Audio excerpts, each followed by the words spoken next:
হরে কৃষ্ণ মহামন্ত্র তোমার মুক্তির পথ। কেউ বলছে কেউ বলে না। অন্তত এই আমাদের জিহ্বাটা সড়বড় করতে হবে। যে নৃত্য কৃষ্ণ দাস যে তোমার দেখে একজন শিক্ষা পাবে, আপনি আচার্য ধর্ম জীবের শিখায়। তুমি যে কৃষ্ণ নাম গাইছো, তিলক স্মরণ করছো, নামে বিভোর হয়ে কৃষ্ণ নামে পাগল হয়ে গেছো, হয়তো বলবে দুদিন তুমি তো হিন্দি গানে কোনো ডান্সে কোনো হাঙ্গামায় নাচছো না, গাইছো একমাত্র গোবিন্দের নাম, তাতে মুক্তি পাওয়া যাবে। এতে লজ্জা নয়, ঘৃণা নয়, ভয় নয়, একমাত্র মুক্তির পথ।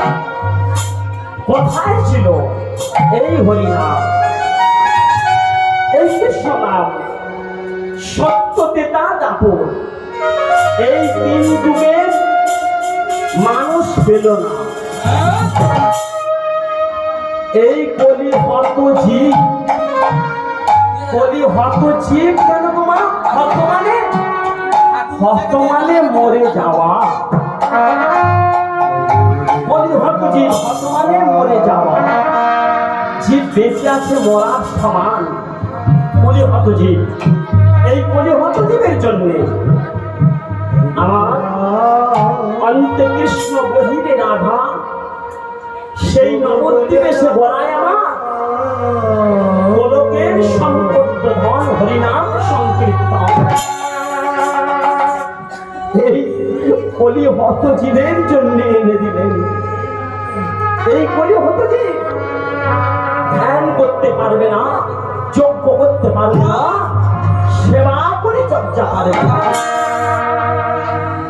একমাত্র কলি হত জীব, একমাত্র এই কৃষ্ণ নামে মুক্তি।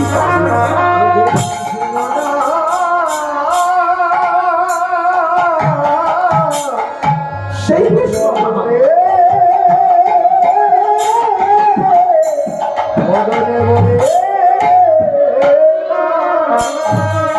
সেই কৃষ্ণ নামের ভিখারি আমরা, সেই কৃষ্ণ নামের ভিখারি। কৃষ্ণ নামে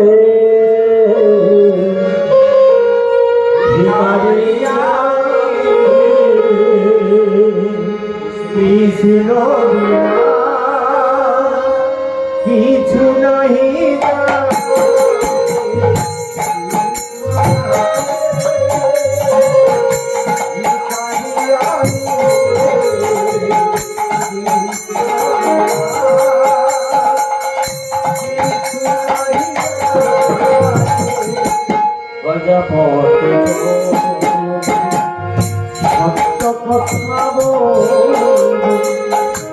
মনে যদি দুঃখ আসে কৃষ্ণের কাছে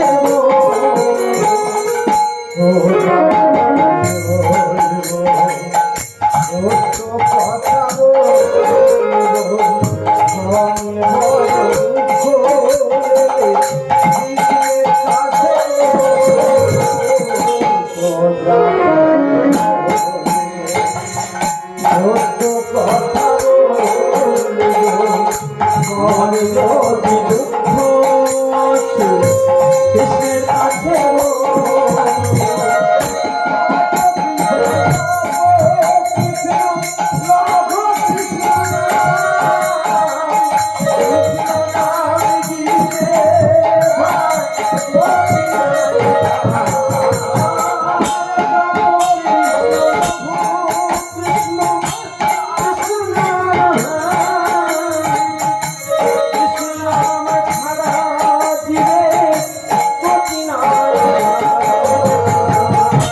সেই কৃষ্ণ নাম আমাদের মুক্তি দেওয়ার জন্য, কলি হতজীবের জন্যে।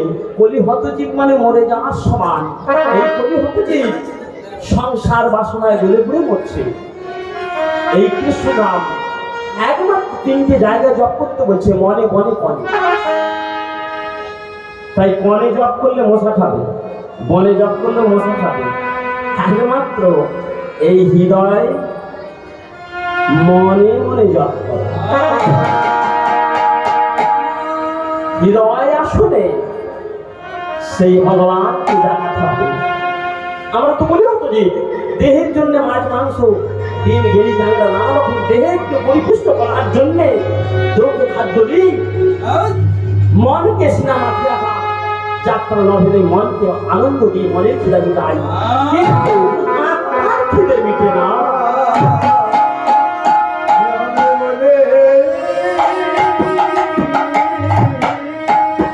আত্মার খিদে মিটে না, আত্মাকে ভোগ নারী চায়। বসে বসে নিরজনে বসে একবার নাম করো জপ, তাহলে আত্মার খিদে মিটবে। দেহের খিদে মিটালে, মনের খিদে মিটালে, আত্মা যে উপবাসী হয়ে আছে তার খিদে কবে মিটাবে? সেই কলি হতজীবের জন্যে সেই নবদ্বীপে এলেন আমার গড়া। অন্তে কৃষ্ণ বহিরে রাধা, সে আমার গড়া। সেই গড়া আমার মহাপ্রভু এলেন নামের ডালে। আজও হাত তুলে রয়েছে, কেন? সেই অমৃতের ভাণ্ড ধরে আছে। কলি হতজীব, তোদের মুক্তির পথ আমি আজও ধরে নিয়েছি।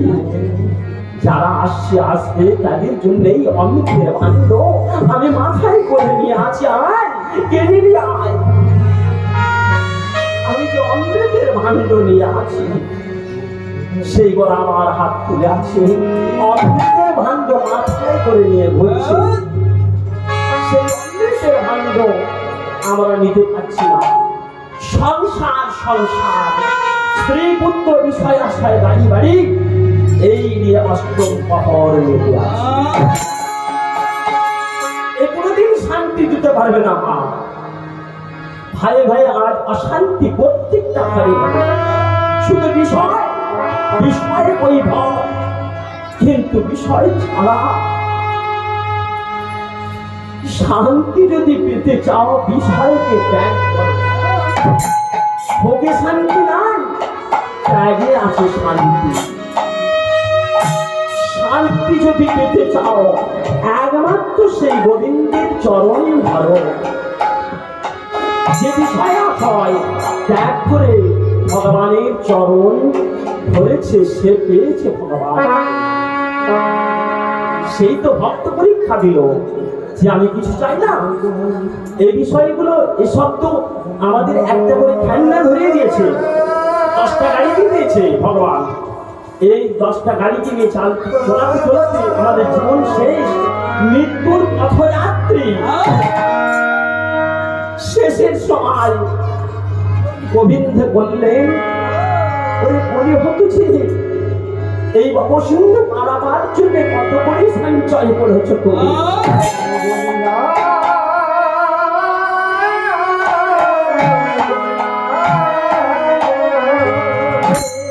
সেই কৃষ্ণের করি কত সঞ্চয় করেছ তুমি?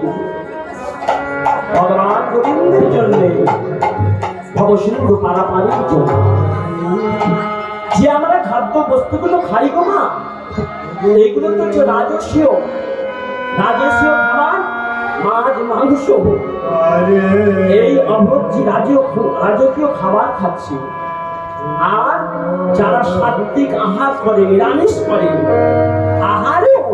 আহারেও ভগবানকে পাওয়া যায়। যে সাত্বিক ভোজন করে, যে সাত্বিক ভোজন নিরামিষ খায়, সাত্বিক ভোজনকারী তাদেরকে আর এই পৃথিবীতে আসতে হবে না। সাত্বিক ভোজনকারী একমাত্র বৈকুণ্ঠ প্রাপ্তি। আর রাজস্ব খাও তোমা, আসতে হবে। এই জরা ব্যাধি নিয়ে আবার এই পৃথিবীতে আসতে হবে। মহাজন ব্যক্তিরা বলেছে, আর চাইলে জীবন, আর চাইলে মরণ, প্রভু তোমার চরণ তলে যেন থেকে যায়।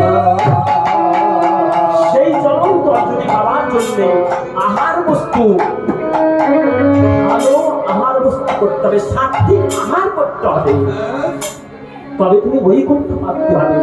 আর জীবনে আসতে হবে না পৃথিবীতে, এই জরা ব্যাধি ভোগ করতে হবে না, বৈকুণ্ঠ প্রাপ্তি হয়ে যাবে। শ্রীহরি নারায়ণের পাঠপত্র পেয়ে যাবে। রাজকীয় খাবার খেলে আসতে হবে, যেতে হবে, আসা যাওয়া থাকবে। আর তামসিক ভোজনে, তামসিক ভোজন, তামসিক ভোজনটা কি? বাসি মাছ মাংস বিষটার সমান হয়ে যায়। সেই বাসি জিনিস যে ব্যক্তি গ্রহণ করে তাকে নিম্নজনিতে প্রাপ্ত হতে হবে। নিম্নজনিতে আবার পশু বলে চলে যাবে।